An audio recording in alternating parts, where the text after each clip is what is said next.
Now we have to find the range of the given function, है ना। ये function का रेंज क्या होगा। तो रेंज के लिए मैंने पहले ही बोला था कि ग्राफ पे नीचे से ऊपर देखना है, मतलब वाई एक्सिस पे सबसे नीचे से सबसे ऊपर वाला पोर्शन जितना ग्राफ ने कवर किया वो अपना रेंज होगा। तो क्योंकि साइन एक्स है तो आपको पता होना चाहिए साइन एक्स का जो रेंज है, रेंज किसका, साइन एक्स का, मतलब साइन फंक्शन का, वो ग्राफ में कैसा दिखेगा। तो यहाँ से मैंने साइन एक्स का अगर मैं ग्राफ ड्रॉ अगर करूँ, राइट हैंड साइड में ऐसे, लेफ्ट हैंड साइड में ऐसे, ठीक है, ये हुआ आपका ज़ीरो, ये हुआ पाई और ये 2 pi, similarly zero minus pi minus 2 pi, ठीक है। तो रेंज के लिए मैंने क्या बोला था, ग्राफ का वो पोर्शन देखो जो सबसे नीचे है, तो सबसे नीचे ये वाला पार्ट दिख रहा है, इसका मतलब जो रेंज हुआ वो -1 हुआ, और सबसे ऊपर ये वाला पोर्शन दिख रहा है, मतलब ये जो कि है +1।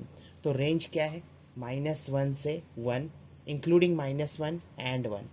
तो साइन एक्स का रेंज मैंने लिख दिया -1 से 1, और दोनों पे क्लोज, क्यों, क्योंकि दोनों भी इंक्लूडेड है इसीलिए। अब जो दिया है फंक्शन उस पे आते, तो फंक्शन में दिया है -1, है ना, less than equal to sine X, लेकिन एक्स इस बार क्या है 5x है, 5x which is again less than equal to 1।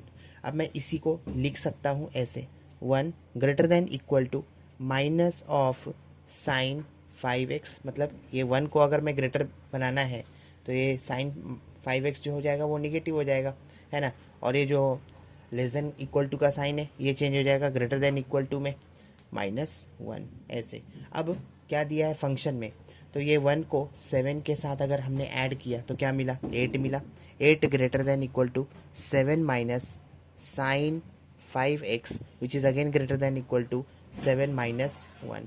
तो ये पता चला 8 greater than equal to 7 minus sine 5x which is again greater than equal to, 7 में से 1 गए, 6 बचा। अब मैं इसी को कैसे लिख सकता हूँ, तो लिख सकता हूँ 6, ये sine 5x greater than equal to 6 है, मतलब 7 माइनस साइन 5x क्या है, ग्रेटर देन इक्वल टू 6 है।